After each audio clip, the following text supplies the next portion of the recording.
कृष्णा। संगीता धर्म सागर परिवार से जुड़े सभी भक्तजनों का दिल से बहुत बहुत स्वागत है। बांके बिहारी जी और राधा रानी जी की असीम कृपा आप सभी भक्तों पर सदा सर्वदा बनी रहे। आज हम सुनेंगे गोवर्धन की कथा। इस कथा को सुनने मात्र से मनुष्य के पूर्व जन्मों के सभी पाप नष्ट हो जाते हैं और गिरिराज गोवर्धन की विशेष कृपा प्राप्त होती है। तो आइए कथा का प्रारंभ करते हैं। जय श्री गणेश। गोवर्धन पूजा के संबंध में एक लोक गाथा प्रचलित है।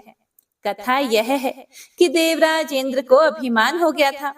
इंद्र का अभिमान चूर करने हेतु भगवान श्री कृष्ण, जो स्वयं लीलाधारी श्री हरि विष्णु के अवतार हैं, उन्होंने एक लीला रची। प्रभु की इस लीला के अनुसार यह उस समय की बात है जब भगवान श्री कृष्ण वृंदावन में अपनी दिव्य बाल लीलाएं कर रहे थे। वो दिवाली का अगला दिन था। नंद महाराज और सभी ग्वाल पुरुष इंद्र यज्ञ की तैयारी में व्यस्त थे। इतने में ही भगवान श्री कृष्ण अपने भाई बलराम के साथ वहां पहुंचे और आकर सीधा ही उन्होंने अपने पिता नंद महाराज से पूछा, हे पिताजी, यह आप क्या कर रहे हैं? यदि यह कोई यज्ञ की तैयारी हो रही है तो किसके लिए हम यह यज्ञ कर रहे हैं? यह सुनकर नंद महाराज ने बड़े ही प्रेम पूर्वक हंसते हुए अपने पुत्र को समझाया कि हे पुत्र, यह इंद्र यज्ञ की तैयारी हो रही है। देवराज इंद्र हमें वर्षा प्रदान करते हैं और वर्षा से ही हरियाली होती है। उसी से हमारी गौओं को चरने के लिए घास मिलता है। इसीलिए उनकी प्रसन्नता के लिए यह यज्ञ करना पड़ता है। लेकिन श्री कृष्ण ने इसका विरोध करते हुए कहा, हे पिताजी, हमारा जीवन वास्तव में हमारी गाय, बैल और इस गोवर्धन पर्वत पर निर्भर करता है, ना कि इंद्र की कृपा पर। इंद्र तो केवल भगवान श्री हरि विष्णु के आदेश का पालन कर रहे हैं। इसीलिए हे पिताजी, इंद्र के लिए यज्ञ करने की कोई आवश्यकता नहीं है। वास्तव में हमें गोवर्धन की पूजा करनी चाहिए। कृष्ण के ऐसे बुद्धिमान तर्क सुनकर आखिर नंद महाराज को अपनी हार माननी पड़ी और उन्होंने सभी ग्वालों को इंद्र यज्ञ के स्थान पर गोवर्धन पूजा की तैयारी करने के लिए कहा। हे प्रिय भक्तों, यह सुनकर सभी वृंदावन वासियों ने प्रसन्न होकर गोवर्धन पूजा की तैयारी की। सारी सामग्री और भोग लेकर वे गोवर्धन की तलहटी में पहुंच गए। ब्राह्मणों द्वारा वैदिक मंत्रों से विशाल यज्ञ किया गया और सभी ने अत्यंत आदर पूर्वक गोवर्धन पूजा में हिस्सा लिया। गिरिराज गोवर्धन को अन्नकूट का भोग लगाया गया। उसके बाद ब्राह्मणों को भरपेट भोजन खिलाया गया। उन्हें गाय दान में दी गई और फिर सभी को विभिन्न प्रकार का स्वादिष्ट भोजन प्रसाद खिलाया गया। गायों को हरी घास दी गई। उसके बाद सभी ने नए नए वस्त्र धारण किए और अपनी गायों को आगे रखते हुए गोवर्धन पर्वत की परिक्रमा करने लगे। वे सभी ढोल, नगाड़े और दुंदुभियां बजा रहे थे। बैलगाड़ी के पीछे सुंदर वस्त्रों से सजी हुई गोपियां श्री कृष्ण के गुणगान गा रही थी और ब्राह्मण मंत्रों का उच्चारण कर रहे थे। इस प्रकार परिक्रमा पूर्ण होने के बाद गोवर्धन पर्वत के रूप में श्री कृष्ण भगवान स्वयं प्रकट हुए और उन्होंने कहा, मैं गोवर्धन हूँ और मैं आप सबकी पूजा से अत्यंत प्रसन्न हुआ हूँ।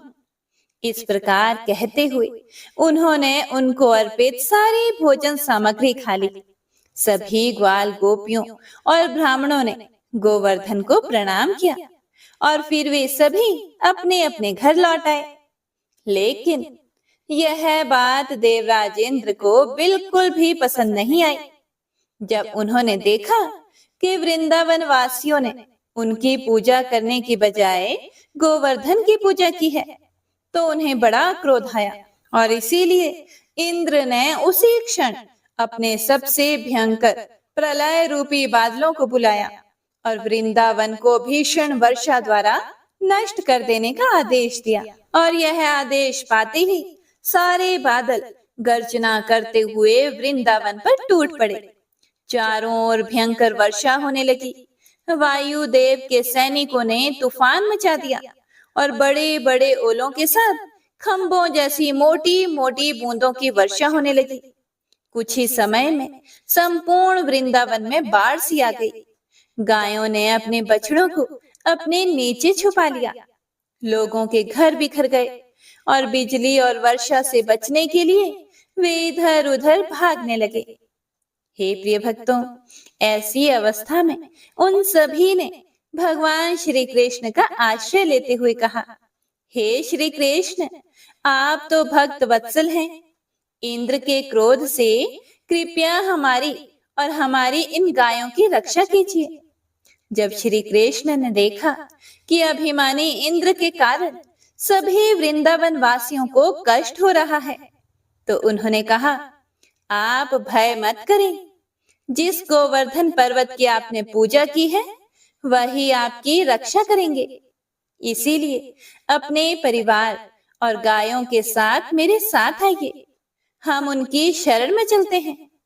ऐसा कहकर भगवान श्री कृष्ण सभी वृंदावन वासियों के साथ गोवर्धन के पास पहुंच गए।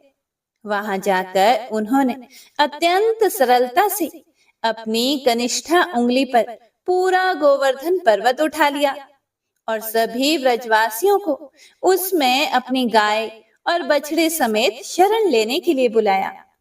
इंद्र कृष्ण की यह लीला देखकर और भी ज्यादा क्रोधित हुए और फलतः वर्षा और तेज हो गई। इंद्र का मान मर्दन के लिए और इंद्र की प्रचंड वर्षा से बचने के लिए भगवान श्री कृष्ण ने सुदर्शन का आवाहन किया, जो कि अपने प्रचंड तेज से उस वर्षा के जल को अंदर आने से रोक रहा था। और तभी शेषनाग ने गोवर्धन की बाहरी तलहटी पर कुंडली मारकर दीवार खड़ी कर दी, जिससे बाढ़ का पानी अंदर ना आ जाए। बाहर में इंद्र के बादल गरजते रहे और अंदर वृंदावन वासी बिना किसी भूख प्यास और थकान के अपने श्री कृष्ण के मुख का दर्शन करते रहे। इस प्रकार 7 दिन और 7 रात तक कृष्ण ने गोवर्धन पर्वत को धारण करके सभी वृंदावन वासियों की रक्षा की। और 7वें दिन जब इंद्र अपने ऐरावत पर बैठकर वज्र से प्रहार करने के लिए पधारे, तो उसी क्षण भगवान श्री कृष्ण ने उनके हाथ और वज्र को स्तंभित कर दिया। यह देखकर इंद्र अत्यंत भयभीत हो गए। उसी क्षण वहां से अपनी सेना के साथ वे भाग गए। उनके जाते ही वृंदावन में सारा बाढ़ का पानी अदृश्य हो गया। बादल छट गए, फिर से सुंदर धूप निकल आई और वृंदावन पहले जैसा ही रमणीय हो गया। यह देखकर श्री कृष्ण ने कहा, हे मेरे प्यारे वृंदावन वासियों, अब आप सभी अपनी पत्नियों और अपने परिवार सहित बाहर जा सकते हैं। वर्षा रुक चुकी है और बाढ़ का पानी भी उतर चुका है। ऐसा सुनकर सभी ब्रजवासी बहुत ही खुश हुए और अपने अपने परिवार और गायों के साथ बाहर जाने लगे। हे प्रिय भक्तों, जब इंद्र को लगा कि उनका सामना करने वाला कोई आम मनुष्य नहीं हो सकता, इसीलिए वे ब्रह्मा जी के पास पहुंचे और सारा वृतांत ब्रह्मा जी को कह सुनाया। फिर ब्रह्मा जी ने इंद्र से कहा कि आप जिस कृष्ण की बात कर रहे हैं, वह भगवान विष्णु के साक्षात अंश हैं और पूर्ण पुरुषोत्तम नारायण हैं। ब्रह्मा जी के मुख से यह सुनकर इंद्र अत्यंत लज्जित हुए। जब कृष्ण गोवर्धन के पास एकांत में एक वृक्ष के नजदीक खड़े हुए थे, तब अत्यंत लज्जित होते हुए इंद्रदेव उनके पास आए और भगवान श्री कृष्ण से कहा, हे प्रभु, मैं आपको पहचान नहीं सका, इसीलिए अहंकार वश भूल कर बैठा। हे प्रभु, आप तो बड़े ही दयालु हैं और बड़े ही कृपालु भी, इसीलिए मेरी भूल को क्षमा करें। जब इंद्रदेव कृष्ण के पास आए, तब इंद्रदेव ने सुरभि गाय को आगे रखा हुआ था और अपना तेजस्वी मुकुट भगवान के चरणों में रखते हुए भगवान से प्रार्थना करने लगे। उन्होंने भगवान से अपने इस अपराध के लिए क्षमा याचना मांगी और अंत में सुरभि गाय ने अपने दूध से भगवान का अभिषेक किया। उस दूध की धारा गोवर्धन पर बहने लगी और वहां से गोविंद कुंड का निर्माण हुआ। इंद्रदेव ने आकाश गंगा से भगवान का अभिषेक किया और यह जल जब गोवर्धन से होते हुए नीचे आया तो वो उस स्थान पर मानसी गंगा बनकर बहने लगा, जो आज भी समस्त पापों का नाश करने वाला है। वृंदावन वासियों ने गोवर्धन पर्वत की पूजा आज के ही दिन की थी। इसी प्रथा का पालन करते हुए हम प्रत्येक वर्ष कार्तिक मास के शुक्ल पक्ष की प्रतिपदा के दिन गोवर्धन पूजा का पर्व मनाते हैं। इस दिन गोवर्धन पर्वत और गायों की पूजा की जाती है। गाय बैल को इस दिन स्नान कराकर उन्हें रंग लगाया जाता है और उनके गले में नई रस्सी डाली जाती है। गाय और बैलों को गुड़ और चावल मिलाकर खिलाया जाता है।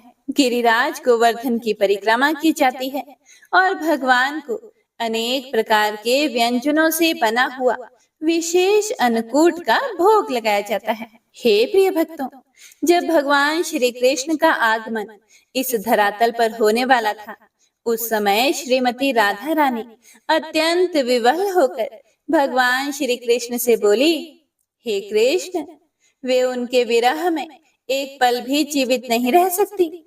यह सुनकर भगवान श्री कृष्ण ने उन्हें अपने साथ इस धरातल पर अवतरित होने के लिए कहा। लेकिन राधा रानी भगवान से कहती हैं कि हे प्रभु, जहाँ वृंदावन नहीं, यमुना नदी नहीं और गोवर्धन पर्वत भी नहीं, वहां मेरे मन को सुख नहीं मिलता। श्रीमती राधा रानी के ऐसे वचन सुनकर भगवान श्री कृष्ण ने उसी क्षण अपने धाम से 84 कोस भूमि, गोवर्धन पर्वत और यमुना नदी को भूतल पर भेज दिया और इस प्रकार गोवर्धन पर्वत का इस धरातल पर आविर्भाव हुआ। हे प्रिय भक्तों, जो भी मनुष्य गोवर्धन पूजा के दिन गिरिराज गोवर्धन की इस कथा का श्रवण भी करता है, उसके पूर्व जन्मों के सभी पाप नष्ट हो जाते हैं और गिरिराज गोवर्धन की विशेष कृपा प्राप्त होती है। तो सभी एक बार प्रेम से बोलिए, राधा कृष्ण भगवान की जय। हे प्रिय भक्तों, तो आइए अब श्री राधा रानी के अवतरण की कथा सुनते हैं। सुचंद्र राजा नृग के पुत्र थे। परम सुंदर सुचंद्र चक्रवर्ती नरेश थे। उन्हें साक्षात भगवान का अंश माना जाता है। पूर्व काल में पितरों के यहाँ 3 मानसी कन्याएं उत्पन्न हुई थी। वे सभी परम सुंदरी भी थी। उनके नाम थे कलावती, रतनमाला और मेनका। पितरों ने स्वेच्छा से ही कलावती का हाथ श्री हरि के अंशभूत बुद्धिमान सुचंद्र के हाथ में दे दिया और रतनमाला को विंध्यराज के हाथ में और मेनका को हिमालय के हाथ में अर्पित कर दिया और साथ ही विधि पूर्वक दहेज की वस्तुएं भी दी। और मेनका के गर्भ से पार्वती जी प्रकट हुई। इन दोनों देवियों की कथाएं पुराणों में प्रसिद्ध हैं। उसके बाद कलावती को साथ लेकर महाभाग सुचंद्र गोमती के तट पर नैमिष नामक वन में गए। उन्होंने ब्रह्मा जी की प्रसन्नता के लिए वहां तपस्या आरंभ की। वह तप देवताओं के कालमान से 12 वर्षों तक चलता रहा। तब ब्रह्मा जी वहां पधारे और बोले कि वर मांगो। राजा के शरीर पर दीमकें चढ़ गई थी। ब्रह्मवाणी सुनकर वे दिव्य रूप धारण करके दीमकों की बांबी से बाहर निकले। उन्होंने सर्वप्रथम ब्रह्मा जी को प्रणाम किया और कहा कि मुझे दिव्य परात पर मोक्ष प्राप्त हो। राजा की बात सुनकर साध्वी रानी कलावती का मन बड़ा दुखी हुआ। इसीलिए उन्होंने ब्रह्मा जी से कहा, हे पितामह, पति ही नारियों के लिए सर्वोत्कृष्ट देवता माना गया है। यदि ये मेरे पति देवता मुक्ति प्राप्त कर रहे हैं तो मेरी क्या गति होगी? इनके बिना मैं जीवित नहीं रहूंगी। यदि आप इन्हें मोक्ष देंगे तो मैं पति सहचर्य में विच्छेद के कारण विवल होकर आपको श्राप दे दूंगी। ब्रह्मा जी ने कहा कि हे देवी, मैं तुम्हारे श्राप के भय से अवश्य डरता हूँ, किंतु मेरा दिया हुआ वर कभी भी विफल नहीं हो सकता। इसीलिए तुम अपने प्राण पति के साथ स्वर्ग में जाओ। वहां स्वर्ग सुख भोग कर कालांतर में फिर पृथ्वी पर जन्म लोगी। द्वापर के अंत में भारतवर्ष में गंगा और यमुना के बीच तुम्हारा जन्म होगा। तुम दोनों से जब परिपूर्ण भगवान की प्रिया साक्षात श्री राधिका जी पुत्री रूप में प्रकट होंगी, तब तुम दोनों साथ ही मुक्त हो जाओगे। इस प्रकार ब्रह्मा जी के दिव्य एवं अमोघ वर से कलावती और सुचंद्र दोनों की भूतल पर उत्पत्ति हुई। हे प्रिय भक्तों, वे ही कीर्तिदा तथा श्री वृष भानु हुए हैं। कलावती कन्नौज में राजा भलंदन के यज्ञ कुंड से प्रकट हुई। उस दिव्य कन्या को अपने पूर्व जन्म की सारी बातें याद थी और सुरभानु के घर सुचंद्र का जन्म हुआ। उस समय वे श्री वृष भानु नाम से विख्यात हुए। उन्हें भी पूर्व जन्म की स्मृति बनी रही। वे गोपों में श्रेष्ठ होने के साथ ही दूसरे कामदेव के समान परम सुंदर थे। परम बुद्धिमान नंदराज जी ने इन दोनों का विवाह संबंध जोड़ा। उन दोनों को पूर्व जन्म की स्मृति भी थी, इसीलिए वे एक दूसरे को चाहते थे और दोनों की इच्छा से ही ये संबंध हुआ। श्री कृष्ण जी ने अपनी तेजोमय पराशक्ति श्री राधा का वृषभानु की पत्नी कीर्तिदा रानी के गर्भ में प्रवेश करवाया। वे श्री राधा निकुंज प्रदेश की एक सुंदर मंदिर में अवतीर्ण हुई। उस समय भाद्रपद का महीना था। शुक्ल पक्ष की अष्टमी तिथि एवं सोम का दिन था। मध्याह्न का समय था और आकाश में बादल छाए हुए थे। देवगण नंद नवन के भव्य फूल लेकर भवन पर बरसा रहे थे। उस समय श्री राधिका जी के अवतार धारण करने से नदियों का जल स्वच्छ हो गया। संपूर्ण दिशाएं प्रसन्न निर्मल हो उठी। कमलों की सुगंध से व्याप्त शीतल वायु मंद गति से प्रवाहित हो रही थी। शरद पूर्णिमा के चंद्रमाओं से भी अधिक अभिराम कन्या को देखकर गोपी कीर्तिदा आनंद में निमग्न हो गई। उन्होंने मंगल कृत कराकर पुत्री के कल्याण की कामना से आनंददायिनी 2 लाख उत्तम गाय ब्राह्मणों को दान दी, जिनका दर्शन बड़े बड़े देवताओं के लिए भी दुर्लभ है। तत्वज्ञ मनुष्य सैकड़ों जन्मों तक तप करके भी जिनकी झांकी नहीं पाते, वे ही श्री राधिका जी जब वृषभानु के यहाँ साकार रूप से प्रकट हुई और जब उनका लालन पालन करने लगी, तब सर्वधारण एवं सुंदर रत्नों से खचित चंदन निर्मित तथा रतन किरण मंडित पालने में सखी जनों द्वारा नित्य झुलाई जाती हुई श्री राधा रानी प्रतिदिन शुक्ल पक्ष के चंद्रमा की कला की भांति बढ़ने लगी। तो बोलिए श्री राधा कृष्ण भगवान की जय। बोलिए श्री वृषभान दुलारी की जय। हे प्रिय भक्तों, तो आइए अब सभी मनोकामनाओं को पूर्ण करने वाली राधा रानी की एक बहुत ही सुंदर कथा का रसपान करते हैं। किसी गांव में रमा नाम की एक स्त्री रहती थी। उसकी शादी को 5-6 साल हो गए थे, लेकिन अभी तक उसके कोई संतान नहीं थी। इस वजह से वह थोड़ा सा दुखी रहती थी। एक बार श्री राधा अष्टमी का उत्सव आया और गांव की कुछ औरतें बरसाना जा रही थी। औरतों ने रमा से कहा कि तुम भी बरसाना चलो। राधा रानी तो बड़ी दयालु हैं, वह अवश्य ही तुम्हारी गोद भी भरेंगी। वह स्त्री कई दिनों से घर से बाहर नहीं निकली थी, मतलब कि रमा आज तक कभी भी 7-8 दिन अपने घर से बाहर नहीं रही थी। इसीलिए उसके पति और सास ने भी उसे जाने की आज्ञा दे दी। बस उसने मन में ठान लिया कि राधा रानी मेरी गोद जरूर भरेंगी। जिस दिन उसे जाना था उसी दिन उसके पैर में चोट लग गई, चला भी नहीं जा रहा था। फिर भी वह स्त्रियों के संग यात्रा पर चल पड़ी। सारे रास्ते ट्रेन में राधा कृष्ण का जाप कीर्तन करते हुए गए। इस प्रकार सभी स्त्रियों के साथ वह बरसाना पहुंच गई और सभी नहा धोकर राधा जी के मंदिर में जाने के लिए तैयार हो गए। हे प्रिय भक्तों, राधा जी के महल में जब जाते हैं तो ऊपर बहुत सी सीढ़ियां चढ़नी पड़ती है। वह जैसे ही सीढ़ियां चढ़ने लगी तब वह स्त्रियों को बोली कि तुम लोग आगे आगे चलो, मैं थोड़ा धीरे धीरे सीढ़ियों से आ रही हूँ। मेरे पैर में चोट लगने की वजह से मुझसे चला नहीं जा रहा। 2-4 सीढ़ियां चढ़ने के बाद उसका पैर मुड़ गया और वह नीचे गिरने लगी। हे प्रिय भक्तों, तभी एक 7-8 साल की कन्या ने उसका हाथ पकड़ लिया। रमा बोली, हे बेटी, आज अगर तुम ना होती तो मैं नीचे गिर जाती। वह कन्या बोली, मैया, मैं तुम्हें ऐसे कैसे गिर जाने देती? फिर रमा ने पूछा, बेटी तुम्हारा क्या नाम है? वह बोली, लाडो नाम है मेरा, यहीं पास में रहती हूँ। वे दोनों सीढ़ियों पर बैठ गए।